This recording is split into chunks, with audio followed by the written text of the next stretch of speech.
Okay, so have you ever found yourself, staring at a blank page or maybe a screen, maybe an unfinished project, Hmm. and you just feel this overwhelming urge to do anything else? Like suddenly cleaning the garage seems vital. Or reorganizing the spice rack, yeah, getting there. Exactly. Doom scrolling for hours. Ugh. Well, if that sounds familiar, this deep dive is definitely for you. We're getting into Steven Pressfield's book, The War of Art. It's short, it's influential, and honestly, it can feel a bit brutal. Yeah, it doesn't pull punches. Yeah. Our source material today, it's really a masterclass in, I guess, motivational philosophy. The mission here is to break down its core idea, Which is? that the biggest thing stopping you isn't, lack of talent or time necessarily. It's this internal force, this predictable enemy. Right. And the antidote, well, it's about adopting the mindset, the habits, really, of a professional. Kind of unromantic, actually. It really strips the glamour away, and the emotional core of this book, it just hits you immediately, doesn't it? It makes it about more than just getting stuff done. Absolutely. It frames it as an existential battle. He has this line right near the beginning, it's really powerful. Most of us have two lives, the life we live and the unlived life within us. Between the two stands resistance. And just that phrase, right, it completely reframes procrastination. It's Yeah. not just laziness anymore. No, it's this force holding you back from that unlived life. Exactly. It suggests that the work you're avoiding, that's probably the most important work you should be doing. Okay, so let's start right there. Let's define this great antagonist, resistance, with the capital R.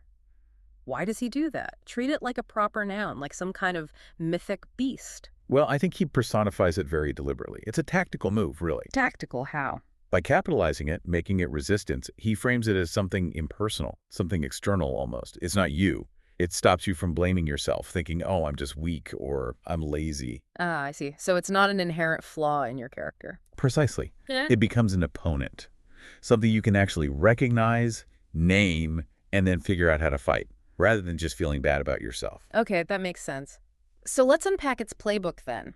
What does resistance actually look like? Because I think hearing the list helps you realize, oh, it's not just me. Oh, absolutely. It's the whole greatest hits of self-sabotage, isn't it? Procrastination, obviously. A classic. Rationalization of those perfectly logical reasons why you can't start today. Hmm. Fear, self-doubt, getting endlessly distracted. Checking email for the 10th time. Exactly. And kind of ironically, perfectionism. Right. Which feels productive, but it's not. It's really just procrastination wearing a fancy coat. Right. But here's the really crucial insight, I think. What's that? Resistance gets strongest when a project is actually close to your heart, when it touches your authentic calling. So if you feel that massive wave of fear or avoidance. Yeah, that crushing feeling. Yeah. Pressfield argues that's often a good sign. It means you're on the right track, aiming for something that genuinely matters to your core, to your soul. That is such a flip, isn't it? Because normally you feel that and you think, oh, this is too hard, or maybe I'm not cut out for this. Right. We interpret it as a stop sign. He says it's more like a compass, pointing towards the work you need to do. Okay, so if resistance is this powerful internal force, especially strong around important work, how do we actually beat it? You said you can't just argue with it. No, rationalizing doesn't work. Yeah. Trying to find the perfect motivation doesn't work. Connecting this back to the overall message. The answer isn't about being smarter or more skilled than resistance. And what is it? It's habit. Pure, consistent habit. It's an internal opponent, yes, but you defeat it through external action, through basically showing up and doing the work. Showing up, regardless of how you feel. Regardless, inspired, not inspired, tired, whatever, you just do the work like a job. Okay, so that leads us perfectly into the next big idea, the remedy, turning pro. Mm-hmm. Now, that phrase, turning pro, it could sound a bit, I don't know, corporate or maybe too simple. What's the real depth behind that psychological shift he's talking about? It's really about the fundamental difference between operating out of, say, hope or expectation versus operating out of sheer commitment. Okay, unpack that. The amateur versus the pro. Right. So the amateur, they often treat their creative work like a hobby, something done when the mood strikes. They might be playing for fun or for external praise, maybe looking for comfort. They wait for inspiration. Waiting for the muse to show up. Exactly. The professional, though, Pressfield says they play for keeps. They understand it's a job. Even if it's art, it's still work that requires discipline. The glamour or lack thereof is irrelevant. He really does strip away all that romantic mythology around being an artist or a creator, doesn't he? Completely. He makes the professional sound almost like a plumber or an accountant. You show up at the agreed time, you put in the hours, you do the job. That's pretty much it. It's about demystifying the process and focusing on the execution. So what are those specific, maybe even mundane habits of the professional that really make the difference? Well, the checklist for being a pro, according to Pressfield, is strikingly unromantic. Lay it on us. Okay. They show up every day. Yeah. Rain, shine, good mood, bad mood, doesn't matter. They show up. Consistency is key. Absolutely. They stay on the job. They respect the clock, put in the hours. They commit to the session. Like punching a time clock almost. In a way, yeah. Also, while they accept payment, they're professionals. After all, they aren't primarily driven by money or status. That's not the core motivation. Okay, so what is the motivation then, if not just money or fame? Their focus is on mastery, on the craft itself, on doing the work well for its own sake, the integrity of the piece. And this is where he gets into that really useful distinction, isn't it, between ego and craft. He calls it hierarchy versus territory. Yes, that's a crucial concept. Explain that. If the pro isn't motivated just by cash or applause, what drives them? What's the territory? The territory. That's the work itself, the intrinsic satisfaction you get from doing it. It's the process, the learning, the challenge, the joy of solving a creative problem, the pursuit of getting better. That's your ground. And the hierarchy. The hierarchy is everything external. It's the status ladder, the prizes, the titles, the reviews, the likes, the followers. Yeah. All that external validation or drama. So turning pro means choosing territory over hierarchy. Exactly. You decide that the quality of the work itself and your relationship to the work is the highest reward, not where you stand on some imaginary ladder. That grounding in just doing the work, that practical, almost blue-collar discipline, that's basically part 2 of the book. Right. Combating resistance by turning pro. But then part 3 takes this unexpected turn, doesn't it? It goes into the spiritual realm. He starts talking about the muse. Yeah, it shifts gears quite a bit. For listeners who are maybe more secular or just very practically minded, that jump from disciplined habit to something, well, metaphysical, can feel a bit jarring. How does that fit into the whole framework? It's an interesting lead. Pressfield is essentially saying, look, the effort part, that's on you. Showing up, doing the reps, that's your job. But the inspiration, the magic, that comes from somewhere else. So he treats inspiration, whether you call it the muse, a higher source, the subconscious, whatever, he treats it as a real, actual phenomenon. He does. Creativity, in this view, becomes less about solitary genius and more like a collaboration. The artist needs to approach the work with a certain humility. Humility? How so? Less like you're this brilliant inventor pulling ideas out of thin air, and more like you're a servant, or maybe a channel. You're making yourself available for this creative impulse to flow through you. So you have to kind of earn the magic. It's not just about sitting down, but sitting down with the right attitude, like consistent reverence and expectation. That's a good way to put it. And the core idea connecting part 2 and part 3 is precisely that discipline and grace, or inspiration, are linked. Oh, so? The professional mindset, that daily grind, respecting the territory, doing the work even when it's hard, Pressfield argues that's what actually opens the door for the muse. So discipline is the key that unlocks the flow. Pretty much. Discipline is the prerequisite for grace.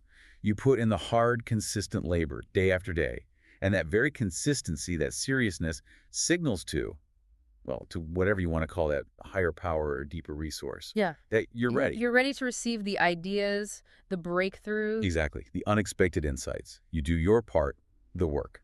And then maybe the universe or the muse helps finish the sculpture, so to speak. Okay. So we've mapped out the enemy, resistance. We've got the strategy, turning pro. And we have this ultimate goal, which involves both discipline and collaborating with inspiration. Let's make this really actionable for the listener now. Right, because the book is very much a mindset primer, as you said, not a step-by-step manual.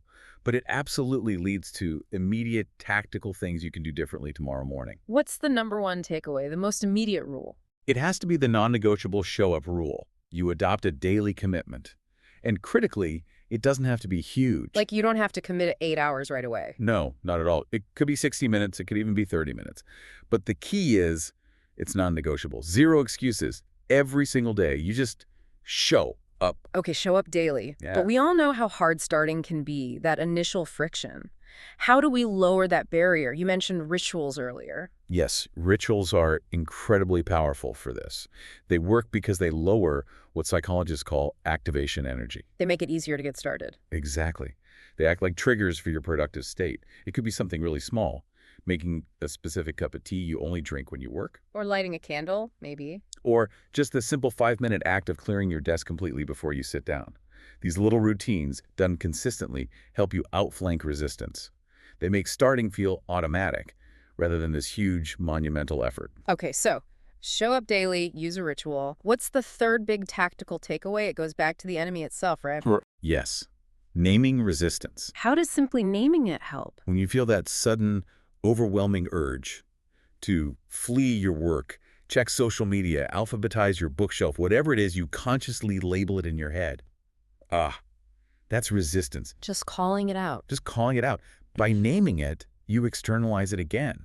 It separates the feeling, the impulse, from your actual identity. It takes away some of its emotional weight, its power over you. It turns that vague, paralyzing dread into just the opponent showing up for the daily match. Much more manageable. I like that. It makes it less personal. Okay, and for listeners who really thrive on accountability, how can they use the Turn Pro idea day to day? Well, you can use those characteristics of the professional as a kind of daily checklist. But importantly, it's not about judging the quality of what you produce that day. Right, because quality fluctuates. Exactly. Instead, you judge the quality of your discipline.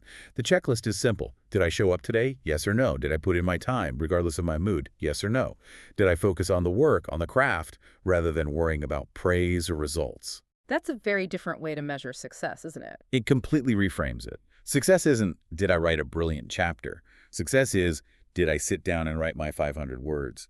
That commitment to the action is the core strength of the book's philosophy. Absolutely. But, and this is important, we need to step back now and add some nuance, some necessary context. Agreed. It's vital. The book's clarity, its bluntness, the whole war metaphor, it's incredibly motivating for many people, but it's not the whole picture, is it? But what are the main critiques or limitations listeners should keep in mind?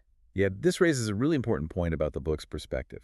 I think the primary limitation is that Pressfield locates the problem resistance almost entirely inside the individual. It's all a psychological block in his framing. Pretty much. It's an internal battle you have to win with discipline and mindset shifts. And what does that focus potentially miss? Well, it misses, or at least significantly downplays, the very real external barriers many people face.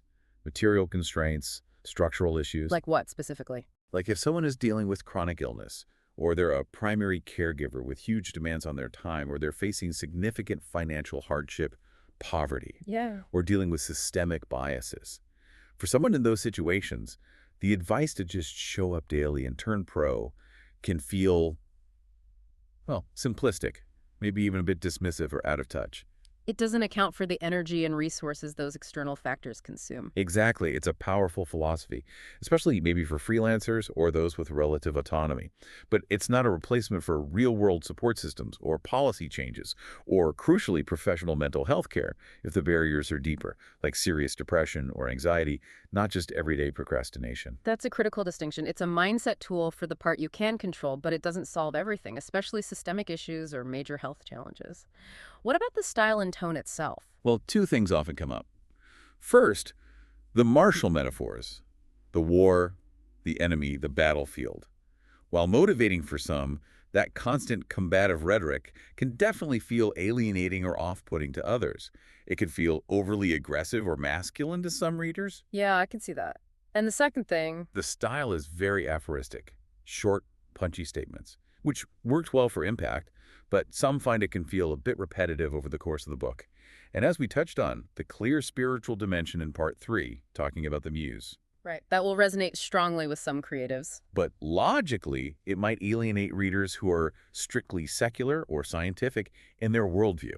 And finally, just to be crystal clear, we need to reiterate what this book isn't. Yes, it is definitely not a how-to guide for your specific craft. It won't teach you how to write better dialogue or mix paint or code in Python. Nope. It teaches the behavioral attitudes you need to adopt so you can actually sit down consistently and practice those technical skills you learn elsewhere. It's about getting to the desk. Other books teach you what to do once you're there. Okay, so wrapping this up, what's the big picture for the listener? I'd say the War of Art offers a really unique and, for many people, highly effective philosophy for motivation.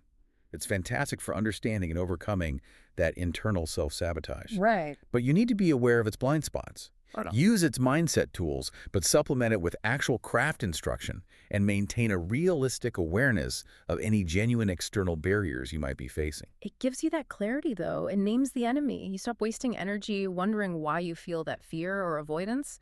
Pressfield basically says, of course you feel it. It's universal. It's a sign you're aiming at something worthwhile. Exactly. Yeah. And that professional ethic he promotes, focusing on the territory, the craft, over the hierarchy, the ego that can be truly transformative, it puts the reward back into the work itself and reminds you that showing up consistently is the only guaranteed path toward accessing that flow, that grace. So here's the final thought we want to leave you with, drawing directly from Pressfield's core message. The real question isn't if you feel resistance, because that dread, that urge to flee, it probably never vanishes completely, especially for important work. Mm-hmm. It's always there. The question is, what specific, small professional action are you going to take tomorrow? What will you do to prove to yourself that you've decided to turn pro, even just for that day? Will you set that 30-minute timer and just sit down? Or will you let resistance dictate the terms again? Because ultimately, that daily decision, that simple act of showing up, that's everything. That's the whole game. Thanks for diving deep with us today. We'll see you next time.